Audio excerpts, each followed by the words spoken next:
저는 여기 올라오면 사실 좀 이제 심적 부담을 느낍니다.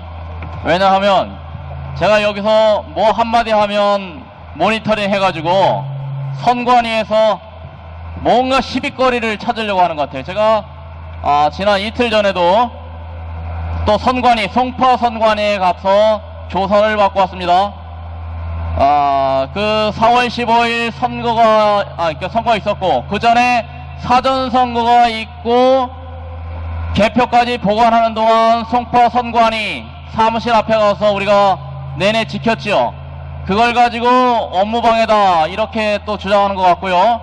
또 개표장 가서 개표 관람석에서 좀 그 내용을 이제 중계방송을 했지 않았습니까? 유튜브 우리 선구자 방송하고 중계방송을 했더니 그 개표 과정에서 뭔가 문제가 있어서 그 증거 보존 신청을 해야 된다, 이 신청을 해야 된다, 이렇게 의견 제시를 했는데 그걸 가지고도 또 개표 방해가 아니냐 이렇게 이제 수사를 제가 사실은 석촌 사전투표소에 그 투표관리관이 투표소에서 봉인지를 떼어낸 사실에 대해서 검찰에다가 고발을 했습니다.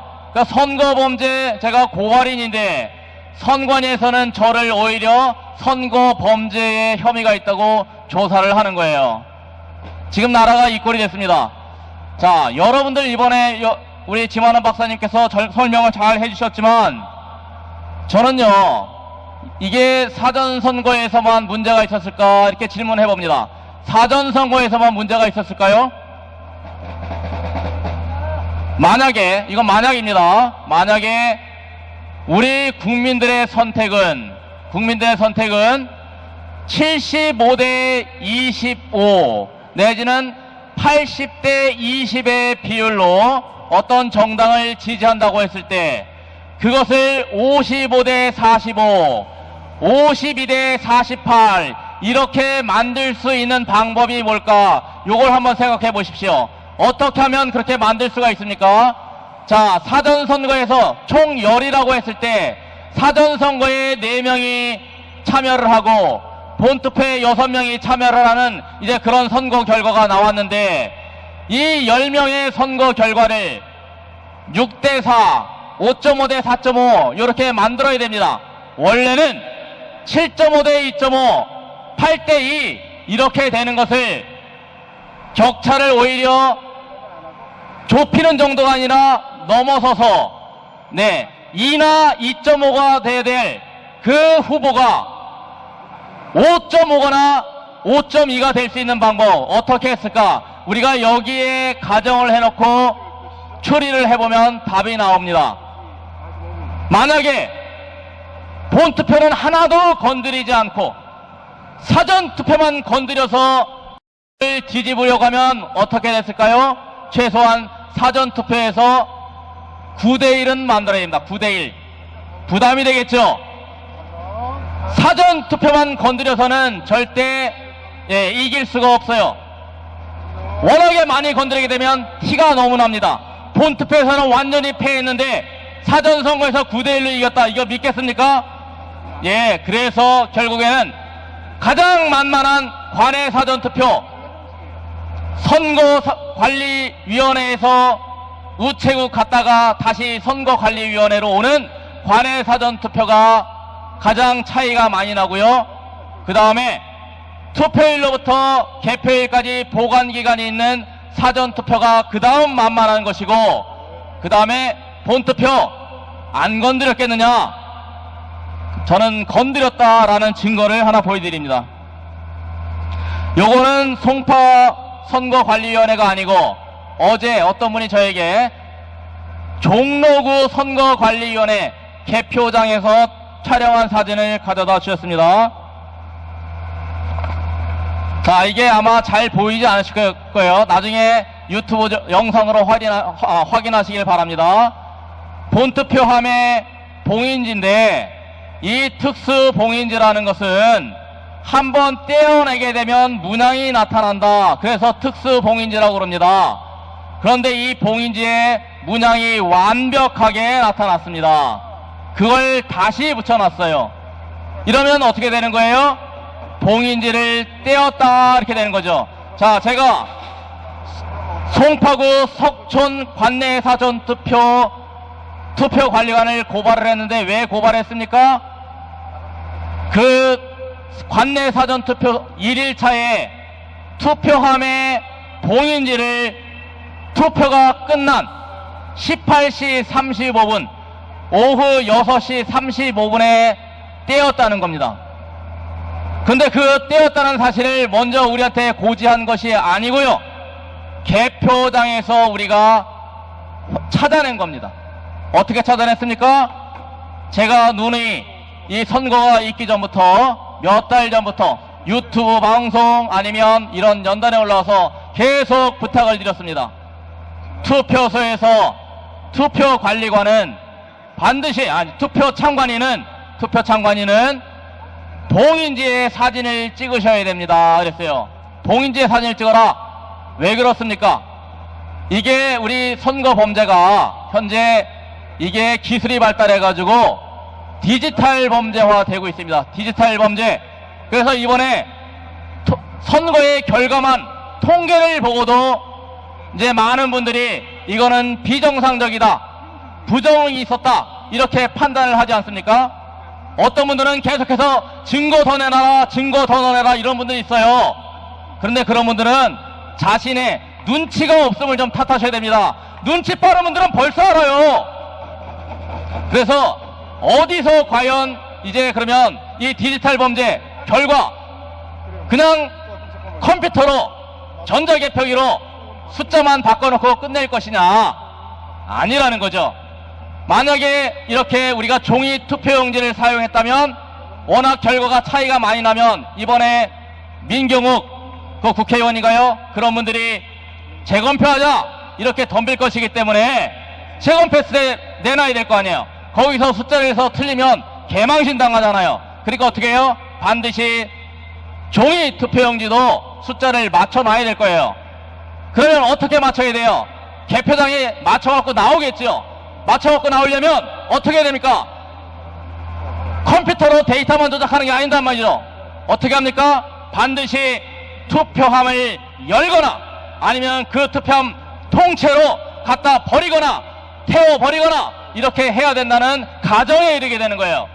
그러면 우리는 어떻게 했어요? 그 가정에 맞춰서 증거를 잡아야 되잖아요. 그 증거를 잡는 방법 중에 하나가 뭐예요? 투표함의 봉인지를 건드릴 것이다 이렇게 결론에 이르게 된 거예요. 투표함을 전부 통째로 옮기기에는 부피가 너무 커요. 그러면 그 안에 내용물만 바꾸는 게 쉬울 것이다 이렇게 추론을 하게 된다는 거예요. 그러면 뭘 건드리면 돼요? 봉인지를 건드려야 될 것이다 이렇게 결론에 이르게 되죠. 봉인지가 그래서 뭘로 돼 있어요? 보니까 한번 떼었을 때 뭔가 통에 흔적이 남거나 찢어지거나 하면 봉인지를 바꾸는 게 곤란하잖아요. 그래서 비닐로 되어 있어요. 비닐을 마치 거기서 특수 봉인이니까 문양이 나타난다 하지만 어떻게 해요? 뻔뻔하게 이렇게 문양이 나타나는 것들이 개표장에 그대로 나와요. 그래서 제가 개표장에 가서 지켜보니까 우리 개표 참관인들이 거의 눈뜬 장님이에요. 거의 그냥 서 있어요. 그러니까 만만한 거예요. 투표소에서 그 봉인지가 개표장까지 그대로 나왔냐? 확인을 합니까? 안 합니까? 안 하더라 이거요. 자, 우리 여기 오신 국민들 그나마 야 선거 부정이라고 하니까 나와서 뭔가 들어라 보자 하고 나오셨지만 우리 대부분의 국민들 내 투표용지가 도둑을 맞든지 말든지 관심이 없는 거예요. 그 결과가 얼마나 참혹할지는 계산을 못해요. 최소한 아프리카의 콩고나 케냐 국민들은 어떻게 했어요? 무식하고 성격 급하면 불이라도 질렀어요. 가서 선거관리원에. 근데 우리 국민들은 점잖아요. 너무 많이 배웠어요. 그냥 가만히 있어요. 그러다 보니까 만만한 거예요. 그리고 5구 대가선 2017년도 제가 그때부터 소송을 했지 않습니까? 2018년 6.13 지방선거 어떤 결과 나왔습니까? 싹쓸이 결과 나왔잖아요. 그래도 그냥 넘어갔어요. 이번에 4.15 총선 부정선거다. 통계만 봐도 분명히 부정선거다 할 수 있다. 우리 국민들은 어떻게 할 것 같아요? 그냥 저냥 또 세월 보내지 않을까 저는 걱정됩니다. 그런데 이번에는 4.15 이원 총선만큼은 그렇게 보내면 여러분들 앞으로 미래가 담보되지 않습니다. 자, 이번에 가로세로 연구소 정말 잘하고 있더라고요. 그 강영석 변호사 저 별로 마음에 안 들었지만 이번에 아주 발빠르게 법원에다 증거보전 신청해서 투표함 열어보겠다. 자, 저 이번에 우리가 그 사전투표에서의 봉인지가 달라지는 것 증거를 제출했고, 저는 요전에 6.13 지방선거에서 가짜 투표함이 사용된 거 제시했고, 그래도 우리 국민들은 뭐라 그래요? 그거는 일부분일 것이다. 선거관위원회 그냥 단순 실수일 뿐이다. 이번에 봉인지 석천동에서 떼어냈어도 그거는 이미 투표록에 기록해놓은 정상적인 활동이다. 그래도 우리 국민들 아무 반응이 없어요. 자, 그런데 만약에 이번에는 그렇게 지나가게 되면 우리의 미래는 없다. 이번에 여기서 뭔가 사이로에서 이 부정선거의 고리를 끊으려면 뭘 해야 됩니까? 또 증거를 잡아 제출해야 되겠죠. 요번에 증거보전 신청 이제 법원을 통해서 확인 들어갈 때 저는 또 하나 제시합니다. 또 어떻게 증거를 잡느냐? 숫자 맞춰보자. 저는 거기에 별로 기대 안 합니다. 숫자는 맞춰 나왔을 것이다. 혹시 틀리더라도 미미한 수량일 것이다. 그렇다면 이번에 결정적인 증거 또 제가 미리 한번 예상을 해봅니다. 뭐냐? 사전투표용지에는 QR코드라는 게 붙어 있습니다. 그 QR코드에는 고유 번호가 있습니다. 이 고유 번호는 일련 번호입니다. 일련 번호는 순서대로 나온 겁니다. 그런데 이 선거관리위원회가 기존의 투표용지를 만약에 없앴다면 새로 용지를 갖다 집어넣었을 때 그 일련 번호가 맞을까요? 틀릴까요? 저는 틀릴 것이다에 걸겠습니다. 국민 여러분, 한번 QR코드 일련 번호를 확인해 주시기를 부탁을 드리면서 이걸로 마치겠습니다. 제18대 대통령에 당선된 박근혜 대통령은 51.6%인 1,500만 여표로 대한민국의 최초 여성 대통령이 되셨습니다. 부친 박정희 대통령의 정신을 가지고 대한민국과 결혼했다고 하는 그는 오직 대한민국만을 바라보고 국정을 해오던 중 온갖 불의한 세력들에 의해 탄핵이라는 어처구니 없는 불행한 사태를 맞아 지난 2017년 3월 31일 서울구치소에 수감되어 지금까지 옥살이를 하고 있습니다. 시간이 지나면서 박근혜 대통령의 결백이 알려지고 있는 가운데 분노하고 있지만 정작 박근혜 대통령께서는 구치소 안에서 홀로 꿋꿋이 투쟁을 하며 3년, 30년, 300년을 구형하던 불의한 재판에 타협하지 않고 계십니다. 박근혜 대통령의 존재가 정의와 자유를 사랑하는 정의로운 국민들의 희망일 것입니다. 하지만 오랜 기간 동안 구치소 생활 가운데 정신은 강할지라도 육신은 쇠약해져 계실 것입니다. 이에 여러 국민들의 도움이 절실히 필요합니다. 그것은 바로 엽서와 서신 보내기입니다. 지금까지 엽서 서신 보내기에 동참한 국민들은 약 15,000명 내외로 보여집니다. 이는 박근혜 대통령을 18대 대통령으로 선택해 주신 유권자 1,500만 명의 0.1%에 해당하는 아주 적은 수치입니다. 대통령께서 더욱 꿋꿋하게 버티시게 하는 힘은 국민 여러분들의 관심 어린 서신입니다. 아직까지 동참하지 못하고 계시는 국민들께서 적어도 10% 정도인 150만 명은 엽서 서신 보내기에 꼭 참여하셔서 대통령을 다시 볼 수 있을 때까지 이 일에 함께 해주시면 좋겠습니다. 매일같이 산더미처럼 배달되는 여러분들의 엽서 서신을 통해 대통령께서는 크게 힘을 얻게 될 것입니다. 참여하는 방법으로는 선구자 방송에서 발행한 엽서를 주문하여 보내시고자 하시는 분들은 선구자 방송 연락처 010-2507-4861에 문자로 여러분의 성함과 정확한 집 주소와 엽서 수량을 적어 주시기를 바랍니다.